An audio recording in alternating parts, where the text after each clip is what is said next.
So hello and welcome back to some Hungarian coins. My name is Glenn and today we're talking about these coins from pretty much 1882 to 1920, and these were issued in Hungary. Now all these are base metal coins, means they don't have precious metals. I don't have any Hungarian silver coins, but if you use the Austrian coins, because these were the same currency, they just issued two different versions, so the Austrian and the Hungarian. Yeah, but they were both legal tender in each other's territory. It's like the Euro coins now, where each country can issue their own Euro coins with one side with one design.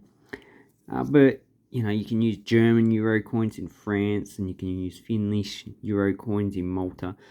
This is the same aspect, it's just an earlier type of version, and it's not really the only country that has ever done it. Anyway, so the denominations were in filler.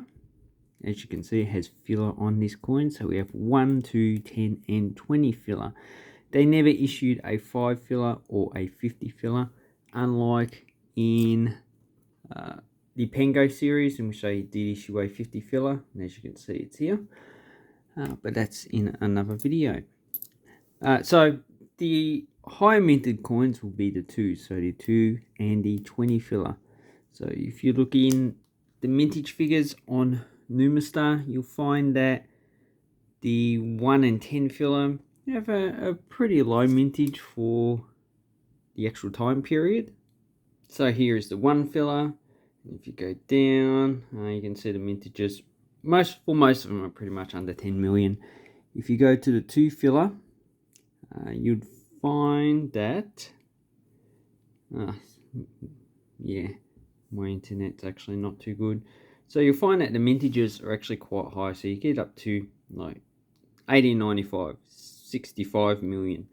So the 2 and the 20 are a lot more common than the 1 and the 10.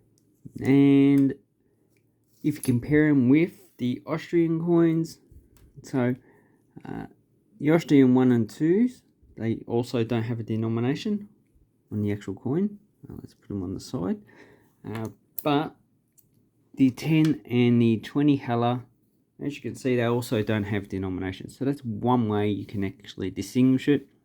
And if you put these two coins together, so these are the 10 heller and the 10 filler, you can see that they should actually pretty much be the same size.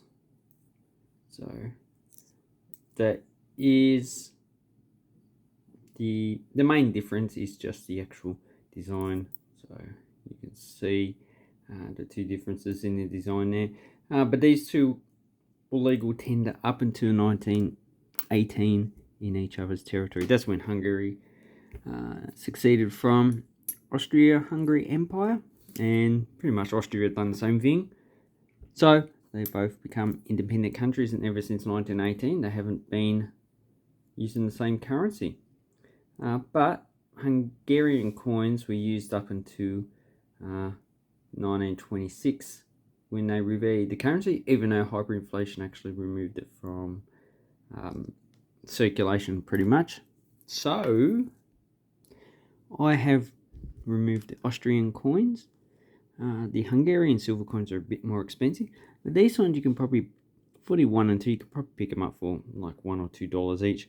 The 10 and 20 probably $3 to $5 depending on the denomination and the actual grade. And also there is another difference. Now I don't have the iron 2 filler, yeah, but I do have the nickel brass, isn't it? Yeah, nickel brass 10 filler that they issued in 1914 to 1916, and in 1915 they actually issued an iron coin. So that's the 1915, and this one looks pretty clean. You can see it's quite shiny, so that's a clean coin. So it's really just good for being a space filler, but the grade is very fine. If you try and get this graded, it's really not worth it. But if you did, then they wouldn't grade it because it's been cleaned. It's just the way they work. So this coin is a mintage of 4.4 million. So it's one of the harder coins to get. If we look at the 10 fillers, so you can see, yeah, these are actually quite well circulated. So the thing with Hungarian coins is that the mintages generally correspond with 1892 to 1895 or 96, and then there was a gap, and they started pretty much 1905 to 1908, depending on the denomination. So 1894 to 4010 filler, mintage of 39 million. So this is a very common coin you're going to find, and that's why the value is actually not very high. And the 1909, you had a mintage of 17 million, and then the last mintage of this one was 1914. It's pretty hard to get. This one's probably EF, and in that condition, you know, probably about $5 to $10. So actually, it's quite a nice design. If we look at the 20 filler, you can see I have two series. So these ones I find a lot harder to get in higher grade. And this one is 1894. I did sell a high grade coin before. I think I sold it for like $20 or $30. So that's I can't remember what year that was. So 1894 had a mintage of 26 million, and this was the last year in 1800s, and then they started minting in purportedly 1906, but that seems to be quite scarce or even rare, really. And 1907, but to 1914, but they're all pretty low mint coins. So in 1916, they issued this iron coin for the same denomination, and they minted those up until 1922. So as you can see, iron, this one hasn't been circulated that well because there's lots of detail on the actual crown still, but you can see iron doesn't actually hold up well as a coin. They corrode very easily, and because oxygen oxidizes these. And if you've ever heard of banded iron formations, formed quite I think 1.2 billion years ago. Can't remember exact time scale. That pretty much took all the oxygen out of the atmosphere and deposited a lot of iron formations. A lot of them had stromatolites. Anyway, and only after that was oxygen plentiful in the atmosphere when all the iron was gone. So, iron does not hold up well. Okay, the mintage for this one is 18.8 million. And yeah, I think the harder one to get is 1922. So if you've got a 1922 one of these, it's probably worth quite a few $1,000s. And a 20 filler. And then we have the 1 and 2. These seem to mostly be common. I think the 1892 is the date to actually look for. Oh, sorry, I've got the Austrian coin there. Okay, so if we...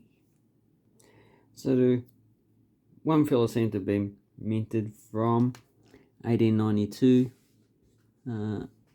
which is probably a bit hard to get, up until 1903, and then after that it's only 1906, 14, and those two dates, 06 and 14, very scarce. So if you've got one of those, you're talking about a few $100s. Okay, 1896, yeah, only had 5.3 million. So this is a I would say it's probably a mid-range mint for the actual coin, but because this is in high grade, this one's probably worth at least $20 to $30. So that's a coin that you're actually looking for, those type of grades. And then we have the 2 filler. So I have 2 1899, 1902, probably in EF condition.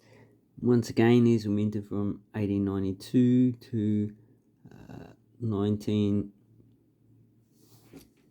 09, 10, 1910, yeah, yep, that's right.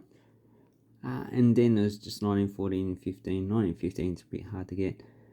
So the 1902 had a mintage of 6.9 million. So these are in EF condition. So you probably talk about $20 to $30 for these coins. And the 1899 had a mintage of 21.5. So that one also in high grade, probably $5 to $10 in that condition.